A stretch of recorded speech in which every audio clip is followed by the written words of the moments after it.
جی السلام علیکم ورحمۃ اللہ وبرکاتہ رب اشرح لی صدری ویسر لی امری واحلل عقدۃ من لسانی یفقہوا قولی صدق اللہ العظیم۔ آج کے کلاس میں ہم نے جو پڑھنا تھا اس کا میں نے کل ذکر کیا تھا کہ ہم منادا ایک لفظ ہے اس کے بارے میں پڑھیں گے۔ منادا کا مطلب ہوتا ہے عربی میں جسے پکارا جائے، یعنی اس میں کسی کو بلانے کا اور جس کو بلایا جا رہا ہے اس کے لیے الفاظ استعمال کرنے کا طریقہ بتایا جائے گا آج کی کلاس میں۔ ہر زبان میں کچھ الفاظ ایسے ہوتے ہیں جن کے ذریعے کسی کو آواز دی جاتی ہے، جیسے ہم اردو میں دیکھتے ہیں ارے بھائی یا اے لڑکے، اس طرح بولتے ہیں لفظ، اور انگلش میں بھی کوئی ورڈز ہوں گے، پر عربک میں جو ہے وہ کیا الفاظ ہیں اور ان کو استعمال کرنے کا کیا طریقہ ہو سکتا ہے۔ تو ایک لفظ جو سب سے زیادہ استعمال ہوتا ہے قرآن پاک میں بھی عربی میں بھی، اس کو اس کے متعلق اور اس کی اگزامپل اور اس کا طریقہ ہم آج پڑھیں گے انشاءاللہ۔ سب سے پہلے یا، یہاں پہ میں نے لکھا ہے منادا۔ منادا تو کہتے ہیں جس کو آواز دی جا رہی ہوتی، اور وہ الفاظ جن کے ذریعے آواز دی جاتی ہے ان کو پھر کہا جاتا ہے حرف ندا۔ حرف ندا، ندا کا مطلب ہوتا ہے آواز، تو حرف ندا ہے یا۔ اور منادا وہ ہوگا جو اس کے بعد اسم آئے گا، چاہے وہ کوئی بھی ہو، اور وہ اسم ہر طرح کا ہو سکتا ہے۔ مطلب وہ اسم نکرہ بھی ہو سکتا ہے، آپ کسی کو کامن ناؤن کو آواز دے رہے ہیں، اوئے زید ایسے بول رہے ہیں، تو کوئی بھی دنیا میں زید اس سے مراد ہو سکتا ہے، اور وہاں پہ آپ کوئی اسپیسیفک بندہ بھی رکھ سکتے ہیں، اے لڑکے جو آپ کے سامنے موجود ہے، یا حاضل ولد، اے یہ لڑکے جو میرے سامنے بیٹھا ہے۔ تو آپ اس میں کوئی بھی اسم لے کے آ سکتے ہیں، نکرہ بھی معرفہ بھی، یعنی کامن ناؤن بھی اور پراپر ناؤن بھی۔ پھر اسی طرح اس میں مذکر اور مؤنث جب آتا ہے، مطلب مذکر منادہ ہے اس کے استعمال کا تھوڑا ڈفرینٹ طریقہ ہوتا ہے۔ مؤنث منادہ ہے یعنی منادہ جس کو پکارا جا رہا ہے، اگر وہ مؤنث لفظ ہے تو اس میں کیا تھوڑی سی چینجنگ آتی ہے، یہ چیزیں ہم پڑھیں گے۔ تو اس کی میں مختلف صورتیں بناؤں گا، 3 4 الگ الگ صورت۔ سب سے پہلی چیز، اب یہ جو قسمیں بنے گی نا ڈفرینٹ، یہ بنے گی منادہ کے اعتبار سے، یعنی جس کو ہم پکار رہے ہیں وہ ڈفرینٹ ہوگا، تو تھوڑا اس کو لکھنے کا سٹائل بھی ڈفرینٹ ہو جائے گا، بلانے کا بھی، اور اس کی اگزامپل قرآن پاک میں بھی مختلف آئی ہیں، ہم ان کو اگزامپل میں بھی پڑھیں گے انشاءاللہ۔ تو سب سے پہلی صورت یہ ہے کہ منادہ کیا ہو، مفرد ہو۔ نمبر 2، اس کے ساتھ ساتھ معرفہ ہو۔ معرفہ کہتے ہیں پراپر ناؤن۔ منادہ اگر مفرد ہے اور معرفہ ہے، پراپر ناؤن ہے۔ نمبر 3، یا پھر وہ نکرہ ہے، کامن ناؤن ہے، لیکن ایسا نکرہ جو کہ معین ہے، پہلے سے طے شدہ ہے۔ نکرہ معین کیسے ہو سکتا ہے؟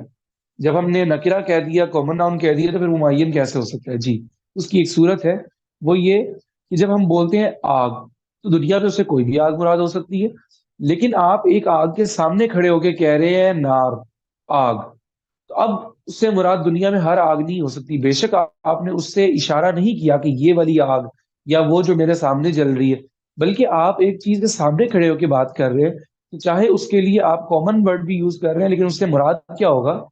ایک سلیکٹڈ چیز ہوگی، ٹھیک ہے؟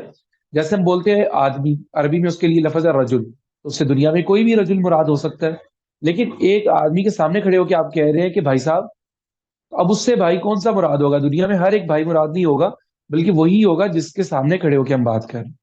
تو اس کی اگزامپل قرآن پاک میں بھی آتی ہے، تو میں وہ یہاں پہ بیان کرتا ہوں۔ نکرہ معین کا مطلب یہ ہے کہ ہے تو وہ استعمال کے اعتبار سے وہ کامن ناؤن ہے، لیکن کسی وجہ سے وہ کیا ہو چکا ہے؟ معین ہو چکا ہے، سلیکٹڈ ہو چکا۔ تو ان 3 طرح کا اگر منادہ ہے، مفرد ہے یا معرفہ ہے یا نکرہ معین ہے، تو اس کے لیے کیا کیا جاتا ہے؟ اس کے شروع میں صرف اور صرف یا لفظ لکھا جاتا ہے، اور دوسرا فرق یہ ہوتا ہے کہ اس کے اوپر تنوین نہیں آتی۔ یہ 2 لکھنے کے طریقے ہیں۔ نمبر 1، اس کے شروع میں صرف یا لکھا ہوا آئے گا، اور نمبر 2، اس کے اوپر اگر تنوین ہے تو ہم اس تنوین کو ہٹا دیں گے۔ اب اس کی ایگزامپل دیکھتے ہیں، مفرد کی ایگزامپل، جیسے دونوں کی ایگزامپل مفرد اور معرفہ کی اکٹھی کر لیتے ہیں، جیسے زید۔ اب یہ لفظ ایسا ہے، یہ مفرد بھی ہے اور یہ معرفہ بھی ہے۔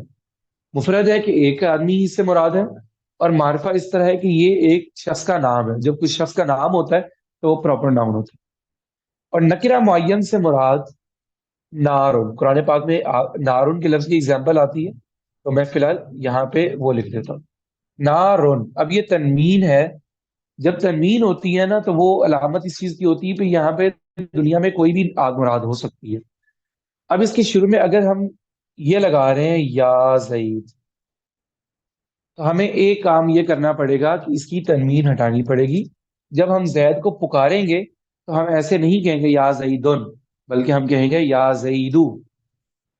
لکھنے میں ایک پیش آئے گا، بلانے میں تو وقف بھی کیا جا سکتا ہے، یا زید، یا محمد، یا رجل، اس طرح کہا جا سکتا ہے۔ اور یہاں پہ یا نارن، ویسے اگر اس کی تنوین نہ ہٹائی جائے اور اس کو کامن لکھا جائے تو لکھنے میں کیا بنے گا؟ یا نارن۔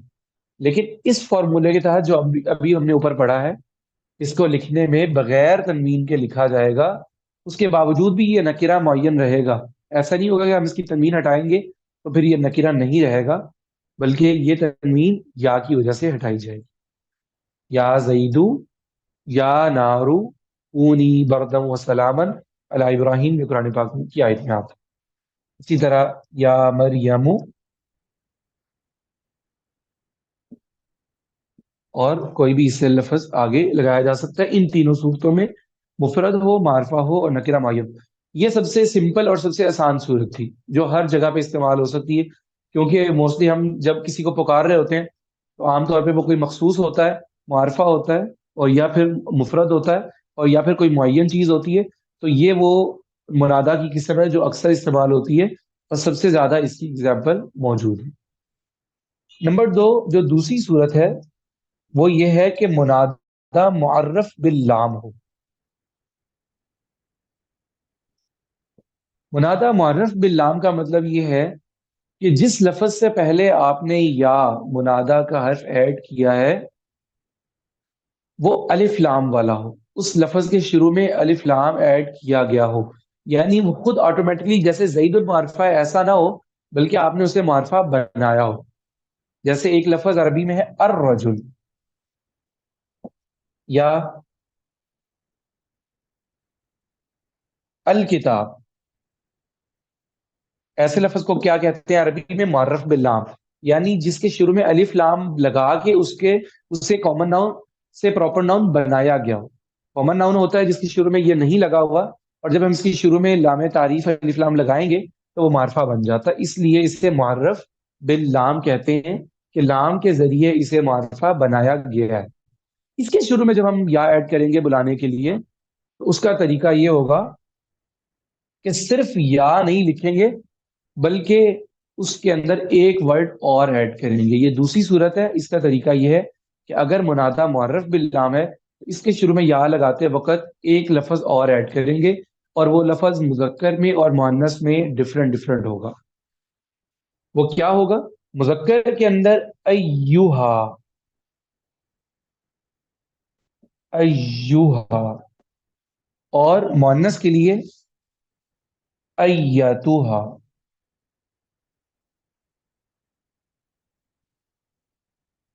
ایتوہا۔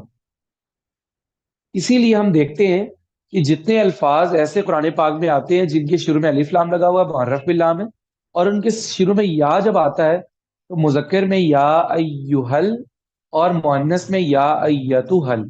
اور ایسا کیوں ہوتا ہے؟ وہ معرف باللام کی وجہ سے۔ اس کی مثال جیسے یا ایوہل انسان، اب اگر صرف انسان لکھا ہوتا تو پھر کیا آتا؟ یا انسان، لیکن یہ الانسان ہے تو اس کی وجہ سے قرآن پاک میں کیا آتا ہے؟ یا ایوہل انسان۔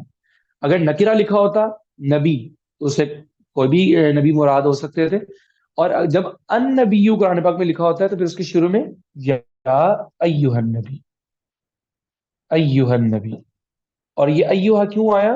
اصل لفظ تو تھا یا نبی، لیکن ایوہا اس لیے ایڈ ہوا کہ ان نبی میں الف لام آ گیا تو وہ معرف باللام بن گیا۔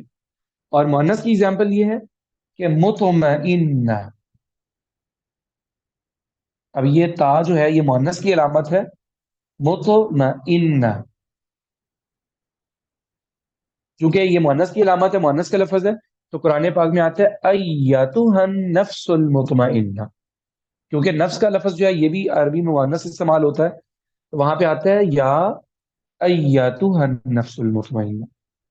ٹھیک ہے. تو آگے آپ اگر نام بھی یہاں پہ لینا چاہیں، یا ایتھا، تو وہاں پہ کوئی بھی اگر مؤنث نام ہے اس کا آپ بلانا چاہتے ہیں، یا ایتھا البنت، جیسے لڑکا لڑکی بیٹا بیٹی، تو بیٹے کو جب بلائیں گے تو یا ایھا الابن، یا ایھا الولد، اور جب بیٹی کا لفظ آ جائے گا تو یا ایتھا البنت. ٹھیک ہے. یا ایھا الطالب، اے طالب علم، یا ایتھا الطالبہ. اگر مذکر لفظ کے شروع میں الف لام ہے تو وہاں ایھا ایڈ کریں گے، اور اگر مؤنث لفظ کے شروع میں الف لام آ گیا تو پھر ایتھا ایڈ کریں گے حرف ندا اور منادا کے درمیان. تو یہ دو طریقے ہو گئے اس کو استعمال کرنے کے، حروف ندا کو. اور یہ کیوں ڈیفرنٹ ہوا طریقہ؟ منادا کی وجہ سے. میں نے بتایا منادا کے مختلف ہونے سے حرف ندا کے استعمال کا طریقہ بدل جاتا ہے. پہلی صورت میں مفرد، معرفہ اور نکرہ معین ہو تو اسے بالکل اسی طرح لکھیں گے، صرف تنوین ہٹائیں گے. دوسری صورت میں اگر منادا معرف باللام ہے تو وہاں پہ اس میں مذکر میں ایھا اور مؤنث میں ایتھا کو ایڈ کریں گے. اب تیسرا طریقہ، تیسری صورت یہ ہے کہ اگر منادا جو ہے وہ مضاف ہے، اس کی نسبت کسی اور لفظ کی طرف کی جا رہی. مثال کے طور پہ ایک لفظ ہے پہلے میں اردو میں اگزامپل دوں گا، اس سے زیادہ ایزی ہوگا انشاءاللہ. اللہ کا بندہ. اب یہ لفظ ہے، اس میں بندے کی نسبت اللہ کی طرف ہو رہی ہے، اللہ کا بندہ.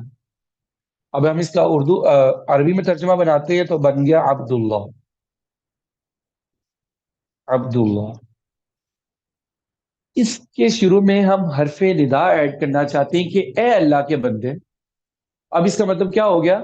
جو صورت میں سمجھانا چاہ رہا ہوں، منادا یہاں پہ کیا ہے؟ مضاف ہے. منادا کی نسبت کسی اور لفظ کی طرف کی جا رہی. تو ایسے منادا کی شروع میں جب ہم حرف ندا ایڈ کرتے ہیں تو اس سے فرق یہ پڑتا ہے کہ مضاف کا اعراب جو ہے وہ پیش سے زبر میں کنورٹ ہو جاتا ہے. جب ہم عبداللہ کے شروع میں یا ایڈ کریں گے تو پھر ہم اسے عبداللہ نہیں کہیں گے، بلکہ اس کو لکھنے میں یا عبداللہ. یہ تیسری صورت. اگر منادا مضاف ہو تو پھر منادا کو مرفوع نہیں لکھا جاتا بلکہ منصوب لکھا جاتا ہے، پیش کی بجائے اس پہ زبر لگائی جاتی. یا عبداللہ. اس کی دوسری اگزامپل، جیسے جہانوں کا رب، اس کے لیے عربی میں لفظ آتا ہے رب العالمین. لیکن اگر ہم اللہ تعالیٰ کو بلانا چاہ رہے ہیں اے جہانوں کے رب، تو ہم کہیں گے یا رب العالمین. ٹھیک ہے. یا رب العالمین، یا تو ارحم الراحمین. ٹھیک ہے. تو قاری صاحب پھر یہ اللہ جو مضاف الیہ یہاں بن رہا ہے، پھر مضاف الیہ میں پھر ہی زیر ختم ہو جائے گی، یا عبداللہ ہی کہیں گے، نہیں، یا عبداللہ؟ مضاف پہ نہیں، میں نے مضاف بتایا الیہ کہ کی اگر بات ہے. منادہ مضاف ہو، جی جی بالکل، جی منادہ اگر مضاف ہو تو مضاف کے اوپر ہم نے صرف چینجنگ کرنی. مضاف الیہ ہر صورت میں ہی کیا ہوگا؟ جر کے ساتھ زیر. ہوگا، زیر کے ساتھ. ٹھیک ہے. کیونکہ دو ہی چیزیں پوری عربک گرامر میں، صرف دو چیزیں ایسی ہیں جن کے اوپر زیر آتی ہے، ایک مضاف الیہ کے اوپر اور ایک مجرور کے اوپر جس کے سٹارٹ میں حرف جر کو ایڈ کیجیے. تو یہ دو صورتیں ایسی ہیں جو ہر وقت ہی کیا ہوں گی؟ زیر کے ساتھ ہوں گی. چینجنگ جو آئے گی وہ صرف اور صرف مضاف کے اندر آئے گی، اس کو ہم پیش سے زبر میں کنورٹ کریں گے. تو اس کی ایک ایگزامپل ہوگی یا عبداللہ، دوسری ایگزامپل یا رب العالمین، اسی طرح یا ارحم الراحمین. تو کوئی بھی لفظ جو ہے اگر مضاف ہو رہا ہے اس کے شروع میں جب حرف ندا ایڈ کریں گے تو اسے زبر کے ساتھ لکھا جائے.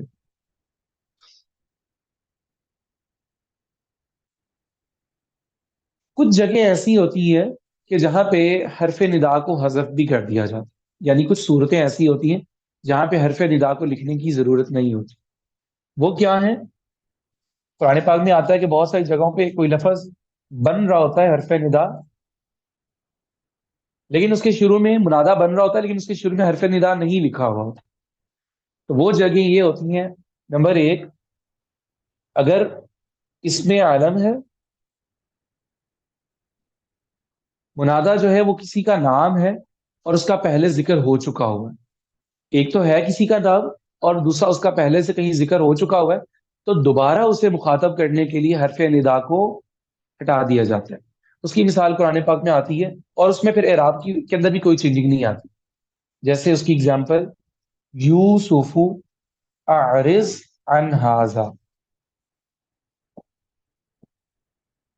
اب قرآن پاک میں یہ آیت آتی ہے کہ حضرت یوسف علیہ السلام کے بارے میں بات چل رہی تھی. سورۃ یوسف کی چونکہ یہ اگزامپل ہے تو پہلے یوسف علیہ السلام کے مختلف واقعات ہو رہے تھے، ان سے بات چیت چل رہی تھی، چلتے چلتے پھر جب کسی نے ان کو مخاطب کیا تو اس نے صرف یہ کہا یوسف یار یہ ایسے کرو، ٹھیک ہے.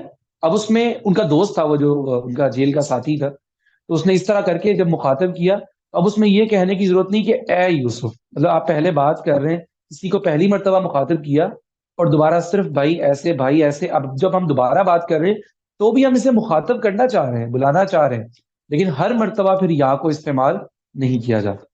تو یہ ایک جگہ ہوتی ہے جہاں پہ منادہ اس میں علم ہو، کسی کا نام ہو اور وہ پہلے ذکر ہو چکا ہو، تو پھر دوبارہ اس کو نہیں لکھا جاتا. تو ایک اس کے ہٹانے کا یہ طریقہ ہوتا ہے. دوسرا یہ ہوتا ہے کہ منادہ اس میں ضمیر ہو.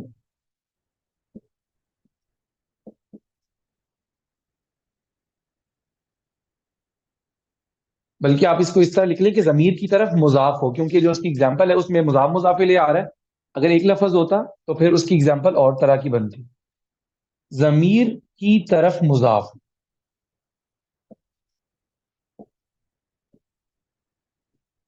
یعنی منادہ یہاں پہ تو پہلے کیا تھا، صرف مضاف ہونا. وہاں پہ تو ہمیں مضاف الگ اور مضاف الیہ الگ نظر آ رہا. اسی جگہ پہ ایسا ہوتا ہے کہ ضمیر ہی کی طرف اگر منادہ مضاف ہو تو وہاں پہ ہم حرف ندا کو حذف کر دیتے ہیں. اور اس کی اگزامپل جو ہے وہ بہت ساری دعائیں ہیں، جیسے ہم کہتے ہیں ربنا ربنا. اب یہاں پہ رب کی نسبت ہم ضمیر کی طرف کر رہے ہیں، نا میرے رب. اس کی اگزامپل ربی بھی ہو سکتی ہے، ربی بھی ہو سکتی ہے، ربی نا، ربو کا، جو بھی ضمیر اس کے ساتھ ایڈ کر لیں، چاہے وہ سیکنڈ پرسن کی ہو چاہے وہ تھرڈ پرسن کی ہو. تو ہم اس کے شروع میں یہ نہیں کہتے یا ربانا. اس میں مطلب حرف ندا اگر ہم لگائیں گے تو لگایا جا سکتا ہے، لیکن اکثر کیا ہوتا ہے اسے حذف کر دیا جاتا ہے، اسے نہیں لکھا جاتا. یہی وجہ ہے کہ جتنی بھی دعائیں ہیں ان کے شروع میں آتا ہے ربنا آتینا ربنا ظلمنا. حالانکہ اس کا ترجمہ کیا ہوتا ہے اے ہمارے رب، لیکن اس کے شروع میں یا نہیں لکھا جاتا، اس لیے کہ وہاں پہ منادہ کیا ہے، وہ ضمیر کی طرف مضاف. جب ضمیر کی طرف منادہ مضاف ہوتا ہے تو حرف ندا کو ہٹا دیا جاتا ہے. تیسری صورت یہ ہے کہ منادہ معرفہ ہو اور معرفہ ایہا کے ساتھ ہو مذکر کے اندر، جو صورت ہم پہلے پڑھ چکے ہوئے ہیں. لیکن منادہ معرفہ ہو، معرف باللام ہو اور اس کے شروع میں ایہا ایڈ ہو، یعنی وہ مذکر والا ہو، تو اس کے اندر بھی اس کو ہٹا دیا جاتا ہے. اور اس کی اگزامپل التحیات کے اندر آتی ہے. یہاں میں لکھتا ہوں معرف باللام. ایک تو منادہ معرف باللام ہو، نمبر دو مذکر ہو یعنی اس میں ایہا آ رہا ہو. یہ دو چیزیں ہو، ایک منادہ معرف باللام ہو، دوسرا اس کے شروع میں ایہا ہو یعنی وہ مذکر ہو. اس کے اندر بھی یا کو ہٹا دیا جاتا ہے، جیسے السلام علیکہ، السلام علیکہ ایہا النبی.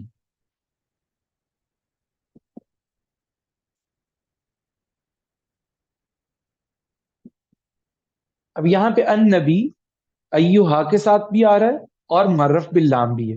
تو اب یہاں پہ السلام علیکہ یا ایہا النبی اصل ورڈ ہے، آپ پر سلامتی ہو اے نبی صلی اللہ علیہ وسلم.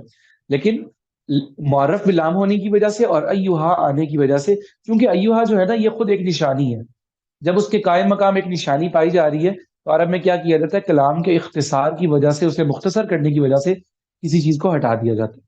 تو ایہا خود ہمیں بتا رہا ہے کہ یہ اصل میں کیا بن رہا ہے، منادہ بن رہا ہے. تو جب کوئی اور نشانی اس کے منادہ ہونے کی موجود ہے تو پھر وہاں پہ اسے ہٹایا جا سکتا ہے تاکہ کلام مختصر ہو جائے اور پتہ بھی چل رہا ہے کہ یہ منادہ بن رہا ہے. اور اس کا ترجمہ لیکن پھر بھی وہی کیا جائے گا کہ آپ پر سلامتی ہو اے نبی. ترجمے میں اس میں کوئی چینجنگ نہیں آئے گی. بے شک ان تینوں صورتوں میں یا حرف ندا کو ہٹا دیا جاتا ہے، لیکن ترجمہ پھر بھی ان کا اے والا کیا جاتا ہے، جیسے ربنا میں بھی اے ہمارے رب، اور لیکن لکھنے میں وہ نہیں آتا.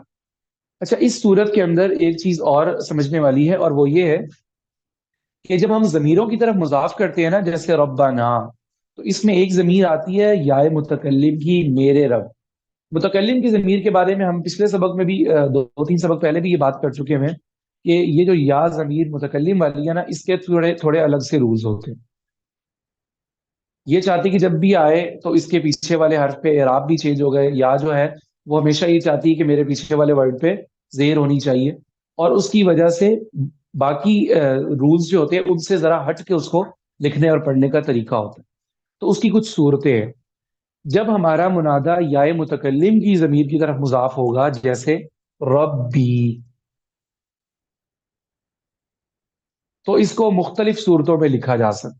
چاہے اس کے شروع میں یا حرف ندا آ رہا ہو تو اسے مختلف صورتوں میں لکھا جا سکتا ہے. وہ کیا؟ نمبر ایک، یا کو ساکن ہی رہنے دیں جیسے یہاں لکھا ہوا ہے یا ربی. دوسرا اس کا طریقہ یہ ہے کہ آپ اسے زبر کے ساتھ لکھ دیں یا بول لیں تو بھی ٹھیک ہے، یا ربیہ. یا ربیہ بھی اسے کہہ سکتے ہیں، یہ بالکل ٹھیک ہوگا. نمبر تین، بالکل ہی یا کو ہٹا دیں جیسے یا ربی، تو یہ لکھنا بھی بالکل ٹھیک ہے، اس کا ترجمہ بھی یہی ہے، اے میرے رب. نمبر چار، یا ربا، آپ یا کو الف کے ساتھ بدل دیں، یا ربا. ان چاروں لفظوں کا ترجمہ یہی ہوگا، اے میرے رب. ٹھیک ہے؟ یا ربی اے میرے رب، یا ربیہ اے میرے رب، یا ربی اس کا ترجمہ بھی اے میرے رب، اور یا ربا اس کا ترجمہ بھی اے میرے رب. ٹھیک ہے؟ تو اگر یا متکلم کی ضمیر کی طرف اضاف ہو تو اس کو چاروں صورتوں میں لکھا جا سکتا ہے، ساکن کے ساتھ بھی، الف سے بدل کے بھی، زبر کے ساتھ بھی، اور بالکل ہی یا کو ہٹا دیا جائے تو بھی. تو یہ منادہ کے بارے میں بات تھی. یہ سمجھ میں آ گیا صحیح طرح سے؟ حرف ندا ایک جی تو ہم نے پڑھا یا، اس کے استعمال کے ہم نے مختلف طریقے پڑھ لیے. ایک لفظ اور بھی ہے، اسے اسلام سے پہلے بھی اور اسلام آنے کے بعد بھی حروف ندا میں شمار کیا جاتا تھا، اور وہ لفظ استعمال ہوتا تھا اسلام سے پہلے بھی، اور اسلام کے بعد بھی وہ لفظ استعمال ہوتا رہا، اور وہ بھی حرف ندا میں شامل ہے. اور وہ یہ ہے کہ میم مشدد. میم مشدد، یہ جو میم ہے جس کے اوپر شد آ رہی ہے، اسے بھی حروف ندا میں شامل کیا جاتا ہے، لیکن یہ صرف ایک لفظ کے ساتھ خاص ہے، لفظ اللہ کے ساتھ. یعنی اس کا ترجمہ بھی ہوتا ہے اے، یہ اس کا ترجمہ ہوتا ہے جو یا کا ترجمہ ہوتا ہے. لیکن یا جو ہے وہ منادا سے پہلے آتا ہے، جیسے یا رجل، یا اللہ، یا ربی پہلے آتا ہے. لیکن میم جو حرف ندا ہے یہ لفظ اللہ کے بعد میں آتا ہے، اسی لیے اس کو اللہم اس طرح سے لکھا جاتا ہے. اور اللہم کا ترجمہ یہی ہوتا ہے، اے میرے اللہ. ٹھیک ہے؟ اور یہ میم مشدد جو ہے یہ حروف ندا میں شامل ہے، اور بس اس کو لفظ اللہ کے ساتھ استعمال کیا جا سکتا ہے، کسی اور لفظ کے ساتھ استعمال نہیں کیا جاتا.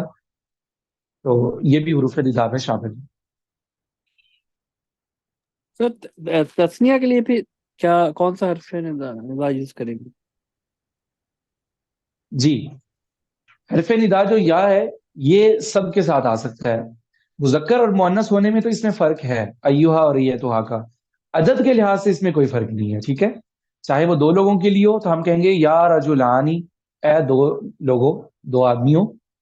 یا ولدانی، اے دو لڑکوں. تو آپ اس میں یا مسلمین، اے مسلمانوں. ٹھیک ہے؟ آپ اس میں بہت سارے بھائی ہیں تو یا ایوہ الاخوان. آپ اس میں معرفہ نکرہ ہونے کا فرق بھی کریں گے، کیونکہ اگر الف لام آ رہا ہے تو ہم کہیں گے ایوہ الاخوان، اے بھائیوں. ٹھیک ہے؟ ایوہ المسلمین، اے مسلمانوں. تو لیکن یہ نہیں ہوگا کہ اگر تسنیہ اور جمع ہے تو پھر یا کو چینج کر دیں. اس میں عدد کے لحاظ سے کوئی فرق نہیں آئے گا. معرفہ نکرہ کے حساب سے فرق آئے گا، مذکر مؤنث کے اعتبار سے فرق آئے گا، لیکن عدد کے اعتبار سے منادہ یہی رہے. ٹھیک ہے؟ ٹھیک ہے ٹھیک ہے. اس کی اگزامپل میں نے دے دی کہ بہت سارے بھائی ہیں تو ایوہ الاخوان، ایوہ الطلاب، اے طلبہ اکرام، تو ایوہ الطلاب. اور مسلمانوں کی جماعت ہے تو اسپیچ میں زیادہ تر یہ ورڈ یوز ہوتا بھی ہے عربی میں، ایوہ المسلمین. ٹھیک ہے؟ ایوہ الحاضرون، تو اس میں سب حاضر لوگوں کو اس طرح سے مخاطب کیا جاتا ہے. تو منادہ کی بحث جو ہے وہ یہاں پہ مکمل ہوگی. اس کے شروع میں جو میں نے الفاظ لکھے ہوئے اس طرف یہ ہے سوالیہ جملے بنانے کا طریقہ. یہ بہت زیادہ آسان ہے. اور یہ انگلش میں جیسے وائی وٹ وین ویئر، تو یہ وہ الفاظ لکھے ہوئے، ان کا صرف ترجمہ یاد کرنے کی ضرورت ہے. لیکن اس سے پہلے یہ سمجھ لیں کہ سوالیہ جملہ جو عربی میں ہوتا ہے، اس کو دو طرح سے ایک سوال کیا جاتا ہے. سوال اصل میں ہوتے ہی دو طرح سے ہیں. کچھ سوال ایسے ہوتے ہیں کہ جن کا آنسر صرف یس اور نو ہوتا ہے. جیسے ہم نے پوچھا کیا یہ قلم ہے، تو صرف اس کا آنسر یہ ہوگا کہ جی ہاں ہے یا نہیں ہے. تو اس کا صرف یہی آنسر ہو سکتا ہے. تو کچھ سوال ایسے ہوتے ہیں جن کا آنسر یہ ہوتا ہے یس اور نو. اور ایک سوالوں کی یہ قسم ہوتی ہے کہ جس کا کوئی وضاحت دینی پڑتی ہے، وضاحت کے طور پہ کہ یہ کیا ہے. اب اس کا جواب یہ نہیں ہوگا کہ جی ہاں یا نہیں، اس کا جواب یہ ہوگا کہ یہ پین ہے. تو ان دونوں سوالوں کو لکھنے اور ان کا سوال کرنے کا جو طریقہ ہے وہ بھی عربی میں ذرا ڈفرینٹ ہے. پہلی قسم جو ہے وہ بہت آسان ہے، وہ ہم پہلے پڑھتے ہیں، کہ وہ جملے جن کا جواب صرف یس اور نو میں دینا ہوتا ہے. تو ان کا طریقہ یہ ہے کہ اس کے شروع میں دو لفظ لکھے جاتے ہیں، صرف ایک حمزہ زبر آ اور دوسرا حل. حل. اگر آپ نے کوئی ایسا سوال کرنا ہے جس کا آنسر یس اور نو میں ہوگا، تو آپ اس کے شروع میں یہ دو لفظ ایڈ کر سکتے ہیں، آ یا حل. اس کی مثال پہلے اردو میں ہم جملہ لکھتے ہیں، کیا تم مسلمان ہو؟ اب یہ ایک سوال ہے، تو ہم یہ عربی میں کیسے لکھیں گے؟ مسلمان کے لیے تو آ گیا مسلم، مسلم. تم کے لیے آتا ہے انتا، انتا عربی میں کہتے ہیں تم. تو اب ہم اس کے شروع میں یا تو حمزہ زبر آ لگائیں گے یا حل لگائیں گے. ہم ایسے بھی کہہ سکتے ہیں انت مسلم، تو یہ سوالیہ جملہ بن جائے. اور اگر ہم کہیں گے حل انت مسلم، تو یہی ترجمہ بنے گا. دونوں کا ترجمہ ہوتا ہے کیا. لیکن یہ اس وقت آتا ہے شروع میں جب ہم صرف یس اور نو میں اس کا آنسر آ سکتا ہے، تو پھر اس کے شروع میں یہ دو لفظ لے کے آتے ہیں، انت مسلم یا حل انت مسلم. ٹھیک ہے. اور اس کا جواب پھر کیا ہو سکتا ہے؟ جی ہاں کے لیے عربی میں آتا ہے نعم. نعم. نون پہ زبر، عین پہ زبر اور میم ساکن. نعم کا مطلب ہوتا ہے جی ہاں. تو انت مسلم، نعم الحمدللہ. اور اسی طرح یہاں پہ انت نصرانی، اگر آپ کیا تم عیسائی ہو، اگر اس کا آنسر ہے نہیں تو اس کا سمپل سا آنسر ہے لا. ٹھیک ہے. تو نعم کا مطلب جی ہاں اور لا کا مطلب نہیں. جی ہاں کے لیے ایک اور لفظ بھی بولتے ہیں، اجل. نعم کی جگہ پہ ایک لفظ آتا ہے اجل، تو یہ بھی عرب استعمال کرتے ہیں. لیکن اجل میں اور نام میں فرق یہ ہوتا ہے کہ نام کے اندر آپ آنسر لینے کے بعد کہتے ہیں اچھا ٹھیک ہے، یعنی آپ کو پہلے علم نہیں تھا. اجل کا مطلب ہوتا ہے کہ آپ کو اس آنسر کی پہلے ہی توقع تھی، یا آپ کو پہلے سے معلوم تھا، آپ کی اس نے تصدیق کر. ٹھیک ہے. اجل. جیسے کوئی کسی سے آپ نے کوئی چیز پوچھی اور اس کے بارے میں آپ کو پہلے سے آئیڈیا تھا کہ واقعی ایسا ہی ہوگا، صرف آپ اپنی تصدیق چاہ رہے تھے. اور جب اس نے اس کا آنسر دیا تو آپ صرف کہیں گے اجل. یا آپ کو آئیڈیا ہو گیا کہ اس کو آنسر پہلے ہی پتا ہے، تو پھر آپ اجل بولیں گے. لیکن جیسا یہ سوال ہے کہ اس میں سوال کرنے والے سے معلوم ہو رہا ہے کہ اس کو نہیں پتا ہوگا، تو پھر اس کے آنسر میں کہا جاتا ہے جی ہاں. اور اجل کے اندر آنسر بھی ہوتا ہے اور تصدیق بھی ہوتی ہے، دونوں چیزیں ہوتی ہیں. اور نفی کے لیے صرف بولتے ہیں لا، نہیں. تو یہ سوال کرنے کا جو پہلا انداز ہے، اس کا شروع میں یہ استعمال کیا جاتا ہے لفظ آ اور حل. جو باقی یہ لفظ لکھے ہوئے ہیں، ان کی پھر بہت ساری اگزامپل بنائی جا سکتی ہیں. میں پہلے ان کا ترجمہ لکھتا جاتا ہوں. ماں کا ترجمہ ہوتا ہے کیا، ورڈ. من کا مطلب ہوتا ہے کون، ہو. یہ میننگز یاد کیجئے گا. اس سے بہت زیادہ لفظ قرآن پاک میں آتے ہیں ان الفاظ کے ساتھ. متا کا مطلب ہوتا ہے کب